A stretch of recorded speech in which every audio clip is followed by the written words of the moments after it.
Good morning dear students. आज हम BSc part first के second paper cell biology and genetics के अंतर्गत सेल मेम्ब्रेन ट्रांसपोर्ट अर्थात कोशिका झिल्ली परिवहन के विषय में चर्चा करेंगे। According to syllabus cell membrane transport के अंतर्गत हम पैसिव एंड एक्टिव ट्रांसपोर्ट पर विशेष चर्चा करेंगे। The topic transport across cell membrane is may be completed into following parts: passive transport, in which simple diffusion, facilitated diffusion, dialysis, osmosis, ion channels and active transport के विषय में चर्चा की जाएगी। Now introduction about permeability and transport. Plasma membrane और अन्य सभी biological membrane selectively permeable होती है। मटेरियल्स का सेल में ट्रांसपोर्टेशन प्लाज्मा मेम्ब्रेन के सेलेक्टिवली प्रॉपर्टी पर निर्भर करता है। सेल के अंदर या बाहर पदार्थों का कंसंट्रेशन के आधार पर प्लाज्मा मेम्ब्रेन किसी एक ही पदार्थ के आवागमन के लिए बाधक या सहायक हो सकती है। सेल में मटेरियल का ट्रांसपोर्टेशन दो बातों पर निर्भर करता है: प्लाज्मा मेम्ब्रेन में उपस्थित छिद्रों का आकार एवं पारित होने वाले पदार्थ के कणों का आकार, और सेकंड पारित होने वाले पदार्थ की कोशिका के अंदर कंसंट्रेशन या सांद्रता। लो मॉलिक्यूलर वेट वाले मटेरियल प्लाज्मा मेम्ब्रेन से सरलतापूर्वक पारित हो जाते हैं, जबकि हाई मॉलिक्यूलर वेट वाले पदार्थ जैसे कार्बोहाइड्रेट, प्रोटीन्स आदि इसमें से पारित नहीं हो पाते।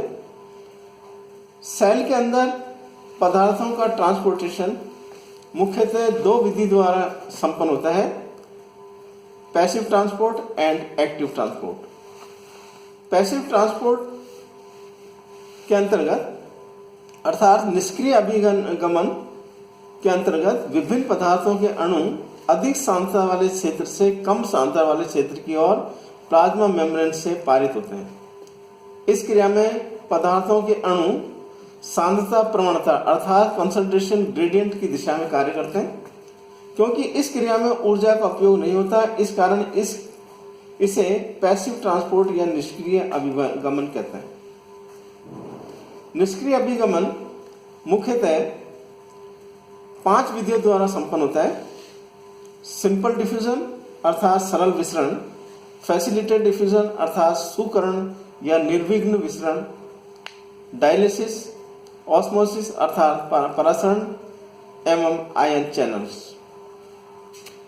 इनमें से सिलेबस के अकॉर्डिंग हम पैसिव ट्रांसपोर्ट के अंतर्गत केवल डिफ्यूजन और ऑस्मोसिस के विषय में चर्चा करेंगे। निष्क्रिय अभिगमन या पैसिव ट्रांसपोर्ट दो विधियों द्वारा संपन्न होता है: simple diffusion and facilitated diffusion. सरल विसरण में पदार्थों के सूक्ष्म अणु अथवा आयन प्लाज्मा मेम्ब्रेन के पोर्स अर्थात छिद्रों से किसी वाहक अणु की सहायता के बिना पारित होते हैं। अर्थात यहाँ किसी भी वाहक या कैरियर मॉलिक्यूल की आवश्यकता नहीं होती। फॉर एग्जांपल, फैट में सॉल्युबल मॉलिक्यूल प्लाज्मा मेम्ब्रेन से सरलता से पारित होते हैं। सेकंड है फैसिलिटेटेड डिफ्यूजन। इस विधि द्वारा कोशिका में पदार्थों का आवागमन बिना ऊर्जा के किंतु वाहक की मदद से होता है। अर्थात यहाँ पर कैरियर मॉलिक्यूल की आवश्यकता होती है। वाहक प्रोटीन परमिएबेज कहलाता है और इसकी मदद से पदार्थों के अणु अधिक सांद्रता से कम सांद्रता की ओर गमन करते हैं।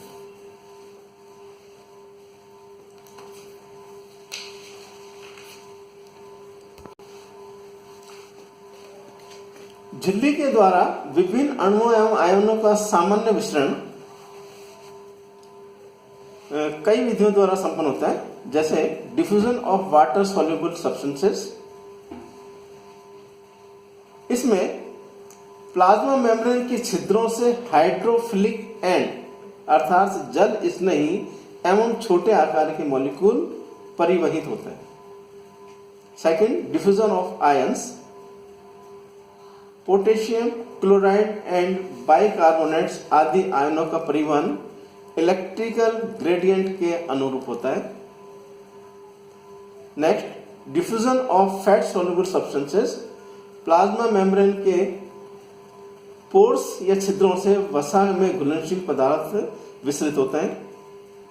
Next, diffusion of gases. Gases का विसरण दाब प्रवणता के अनुरूप होता है। सेलुलर रेस्पिरेशन में ऑक्सीजन बाह्य माध्यम से कोशिका में एवं कार्बन डाइऑक्साइड कोशिका से बाह्य माध्यम में सरलता से विसरित हो जाती है। विसरण को प्रभावित करने वाले फैक्टर्स में कंसंट्रेशन, टेम्परेचर ऑफ मीडियम, पृष्ठ सतह अर्थात surface area, solubility in lipid, lipid में वसा में घुलनशीलता, size, molecular weight, distance and charge of an ions प्रभावित करता है। फैसिलिटेड डिफ्यूजन की विशेषताओं में मॉलिक्यूल्स के परिवहन की दर सामान्य विसरण की तुलना में अधिक होती है। प्रत्येक कैरियर प्रोटीन विशिष्ट अणुओं या आयनों का ही परिवहन करता है। कंसंट्रेशन ग्रेडियंट में वृद्धि के साथ साथ परिवहन की दर में भी वृद्धि होती है। एक दूसरे के निकट संबंधी मॉलिक्यूल्स का सेलेक्टिवली परिवहन होता है। फैसिलिटेड डिफ्यूजन इनहिबिटर्स से प्रभावित होते हैं अर्थात अवमंदकों से प्रभावित होते हैं। इस प्रकार का विसरण ग्लूकोज अमीनो एसिड्स के परिवहन में सहायक होता है। जैसा कि चित्र में दिखाया गया है, a simplified diagram to show various types of transport in which active transport and passive transport. Passive transport में simple diffusion and facilitated diffusion के अतिरिक्त ऑस्मोसिस क्रिया के द्वारा भी परिवहन होता है। What is osmosis? Plasma membrane से पानी या विलायक मॉलिक्यूल्स के विसरण को परासरण कहते हैं। डिफरेंट कंसंट्रेशन वाले दो सॉल्यूट्स को एक महीन झिल्ली द्वारा पृथक करने पर पानी कम सांद्रता वाले घोल से अधिक सांद्रता वाले घोल की ओर बहने लगता है। कोशिका भी इसी प्रकार कार्य करती है। कोशिका का साइटोप्लाज्म सदैव ही बाह्य पर्यावरण की अपेक्षा अधिक सांद्रित होता है। प्लाज्मा मेम्ब्रेन सेल में स्थित मटेरियल्स को बाहर नहीं आने देती, इसीलिए पानी के अणु जल के अधिक सांद्रित घोल से जल के कम सांद्रित घोल की ओर विस्तृत होने लगते हैं। जल के अणुओं द्वारा विसरण की इस क्रिया को परासरण या ऑस्मोसिस कहते हैं। Now type of osmosis. बाह्य पर्यावरण से कोशिकाओं के अंदर जल के प्रवेश करने की क्रिया को एंडोस्मोसिस अर्थात अंतःपरासरण कहते हैं, जबकि कोशिका को उच्च सांद्रता वाले घोल में रखने पर जल के अणु कोशिका से बाहर की ओर विस्तृत होने लगते हैं। जल के निष्कासन की इस क्रिया को एक्सऑस्मोसिस कहते हैं। एक्सऑस्मोसिस अर्थात बाह्य परासरण कहते हैं। Now osmotic medium. सेल के चारों ओर सदैव एक तरल माध्यम होता है। सांद्रता के आधार पर तरल माध्यम तीन प्रकार के होते हैं: आइसोटोनिक अर्थात समपरासरी विलयन, हाइपोटोनिक सॉल्यूशन अर्थात अल्प परासरी विलयन एंड हाइपरटोनिक सॉल्यूशन अर्थात अति परासरी विलयन। First, isotonic solution. जब सेल के चारों ओर के तरल माध्यम का परासरण दाब अर्थात ऑस्मोटिक प्रेशर सेल के अंदर के तरल के बराबर होता है, तो ऐसे विलयन को समपरासरी विलयन कहते हैं। For example normal saline. ऐसे विलयन में पानी की सांद्रता कोशिका द्रव में उपस्थित जल की सांद्रता के बराबर होती है। समपरासरी विलयन में कोशिका को रखने पर साइटोप्लाज्म कोशिका झिल्ली से सटा रहता है और कोशिका की आकृति में कोई परिवर्तन नहीं होता। अर्थात यदि आरबीसी को इस प्रकार के सॉल्यूशन में रखा जाए तो उसकी शेप में कोई परिवर्तन नहीं होता है, क्योंकि ऑस्मोसिस की क्रिया नहीं होती और आरबीसी रिमेन नॉर्मल रहती है। नाउ हाइपोटोनिक सॉल्यूशन, जब कोशिका के बाहर का विलयन साइटोप्लाज्म की अपेक्षा कम सांद्रित होता है, फॉर एग्जांपल 0.5% NaCl और डिस्टिल्ड वाटर। ऐसे विलयन में सेल को रखने पर कोशिका पानी सोखकर फूल जाती है और इस क्रिया को अंत्यपरासरण या एंड ऑस्मोसिस कहते हैं। अर्थात 0.5% NaCl या डिस्टिल्ड वाटर में आरबीसी को रखने पर एंड ऑस्मोसिस की क्रिया के कारण बाह्य माध्यम से जल के अणु कोशिका या साइटोप्लाज्म के अंदर प्रवेश करते हैं, जिससे कोशिका फूल जाती है। फॉर एग्जाम्पल यदि किशमिश को पानी में रखा जाए तो वह फूल जाती है। एंड ऑस्मोसिस की क्रिया के कारण आरबीसी अंत में फट जाती है, जिसे हीमोलाइसिस हीमोलाइसिस को रुधिर लहन कहा जाता है। नाउ हाइपरटोनिक सॉल्यूशन, इस प्रकार के विलयन में साल्ट कंसंट्रेशन सेल साइटोप्लाज्म की अपेक्षा अधिक होती है। For example 2% NaCl। अति पराशरी विलयन में कोशिका को रखने पर इसका जल विसरण क्रिया द्वारा बाहर निकल जाता है और कोशिका श्रिंक हो जाती है, चिपक जाती है, जिसे एक्स ऑस्मोसिस या बाह्य परासरण कहा जाता है। अर्थात आरबीसी को इस प्रकार के सॉल्यूशन में रखने पर एक्स ऑस्मोसिस की क्रिया के कारण साइटोप्लाज्म से जल के अणु बाह्य माध्यम में चले जाते हैं और इस कारण इस क्रिया को क्रीनेशन या कुंठदतन के नाम से जाना जाता है।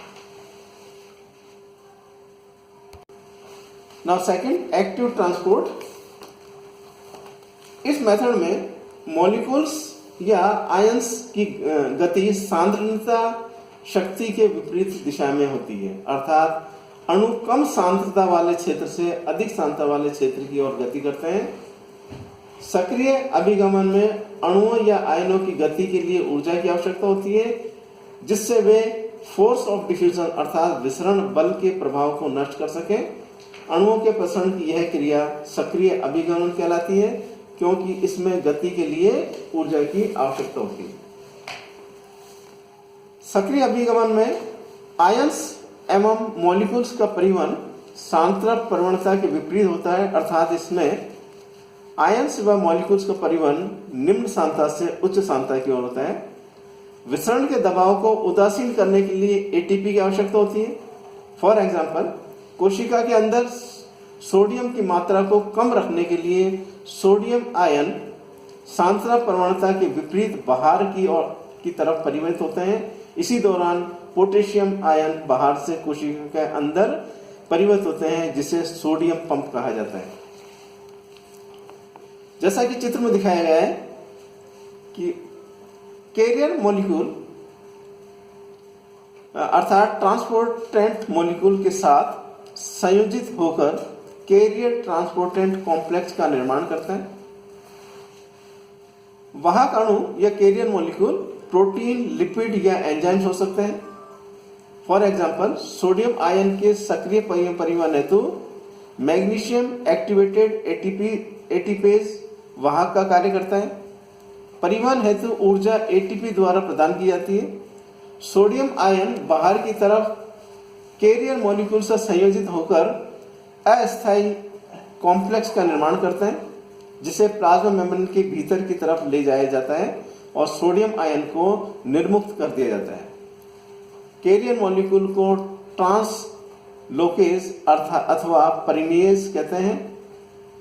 कुछ एंजाइम सक्रिय परिवहन में सहायक होते हैं। फॉर एग्जाम्पल एटीपेज कोशिका के अंदर OH आयन एवं बाहर से हाइड्रोजन आयन का उपयोग करके एटीपी का जल अपघटन करते हैं। इस कारण कोशिका की बाह्य सतह क्षारीय अर्थात अल्कलाइन बनी रहती है, जबकि आंतरिक सतह एसिडिक बनी रहती है। लगभग समस्त कोशिकाओं में अंदर और बाहर आयनिक सांद्रता में परिवर्तन होता है। कोशिका के अंदर पोटेशियम व इनऑर्गेनिक ऋण आयन या कैटायंस की सांद्रता अधिक होती है, जबकि कोशिका के बाहर सोडियम आयन अर्थात तथा क्लोराइड की सांद्रता अधिक होती है। आयनों का सक्रिय परिवहन विद्युत रासायनिक प्रवणता के विरुद्ध होता है। इस परिवहन में ऊर्जा का उपयोग एटीपी के रूप में होता है। एटीपी का उत्पादन माइटोकॉन्ड्रिया में ऑक्सीडेटिव फॉस्फोरिलीकरण के कारण होता है। इस कारण सक्रिय परिवहन कोशिकीय श्वसन के साथ युग्मित होता है। Now last, sodium ion and potassium के परिवहन हेतु सोडियम पोटेशियम एटीपेज एंजाइम उत्तरदायी होता है। यह एंजाइम 2 यूनिट्स द्वारा निर्मित होता है। छोटी यूनिट ग्लाइकोसाइलेटेड होती है, जबकि बड़ी यूनिट सोडियम तथा पोटेशियम के परिवहन से संबंधित होती है। बड़ी यूनिट में भीतर की तरफ एटीपी बाइंडिंग साइट और 3 सोडियम आयन बाइंडिंग साइट होते हैं, जबकि बाहर की तरफ 2 पोटेशियम बाइंडिंग साइट पाए जाते हैं। एटीपी के जल अपघटन द्वारा 3 सोडियम बाहर की तरफ और 2 पोटेशियम अंदर की तरफ परिवर्तित होते हैं। आयनों का परिवहन आयन चैनल के द्वारा होता है अथवा कैरियर मॉलिक्यूल में विन्यासित परिवर्तन के कारण सोडियम आयन और पोटेशियम आयन का परिवहन विद्युत रासायनिक प्रवणता के विपरीत होता है। धन्यवाद।